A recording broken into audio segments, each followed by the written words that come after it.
Welcome to apa?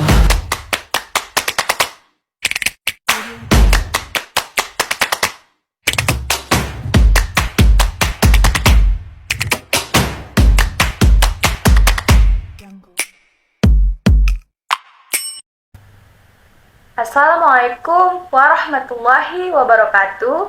Halo semua. Perkenalkan, kami dari kelompok 8. Di sini kami akan mempresentasikan tugas pada mata kuliah Sistem Terdistribusi. Sebelum kami mulai, ada baiknya kami memperkenalkan diri terlebih dahulu. Perkenalkan, nama saya Resyana Putri Hasibuan. Nama saya Romoli Sirait. Di video kami ini, kami akan membahas materi tentang keamanan sister. Ada 3 perihal yang akan kami bahas. Baiklah, yang pertama itu adalah Transport Layer Security, 2. Network Layer Security, dan 3. Data Link Layer Security. Masuk ke pembahasan keamanan sister.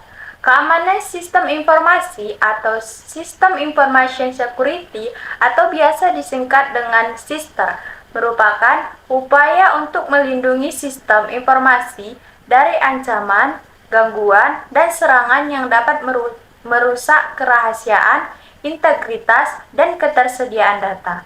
Sister bertujuan untuk menjaga keamanan sistem informasi agar tetap terlindungi dari ancaman yang dapat merusak operasional, memanipulasi data, mencuri informasi penting, atau mengganggu ketersediaan sistem.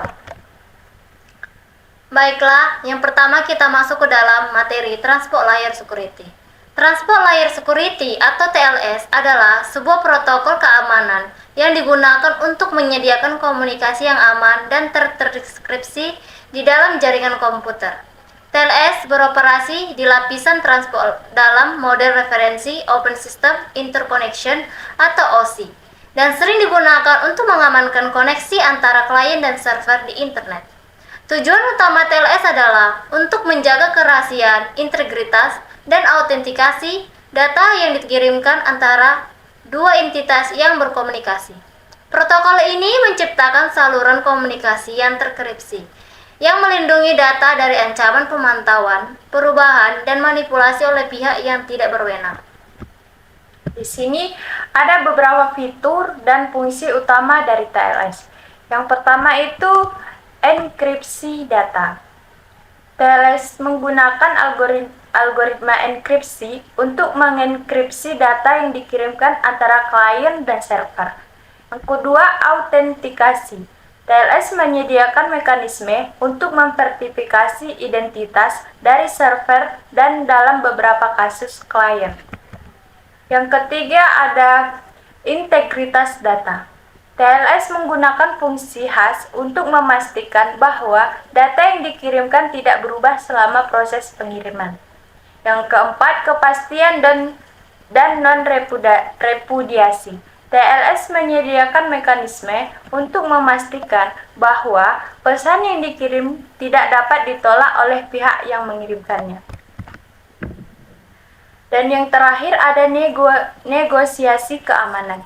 Sebelum koneksi aman dibuat, klien dan server melakukan proses negosiasi untuk memilih algoritma, enkripsi, dan parameter keamanan lainnya yang akan digunakan dalam sesi komunikasi.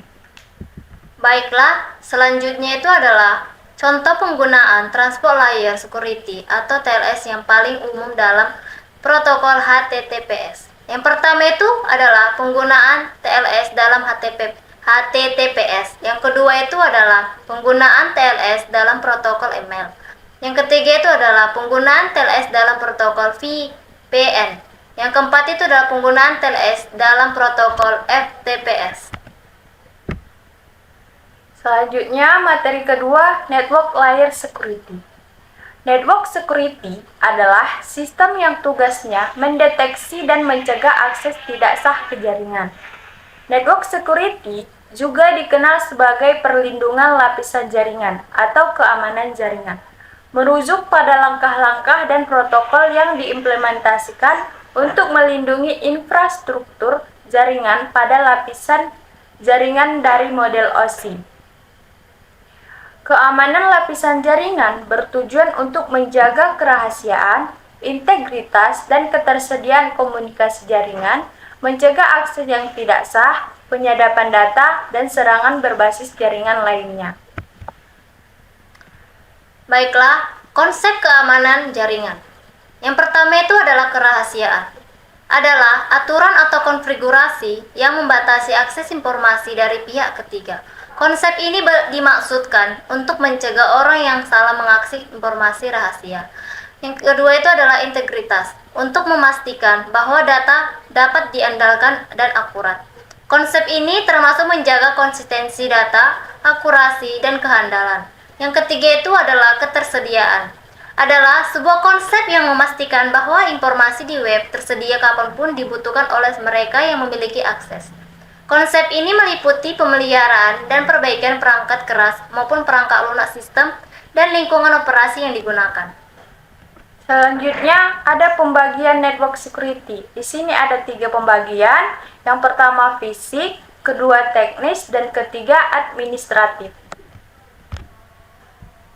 Baiklah, di sini juga terdapat komponen dan teknik utama yang digunakan dalam lapisan jaringan. Yang pertama itu adalah firewall.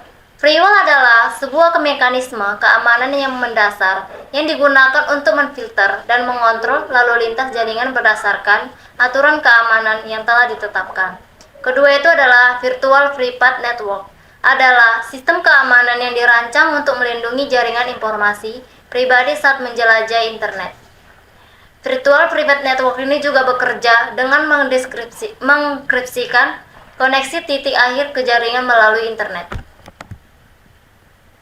Yang ketiga ada email security. Email juga menjadi sasaran para peretas untuk menyerang sistem jaringan dan menyebarkan kejahatan dunia maya.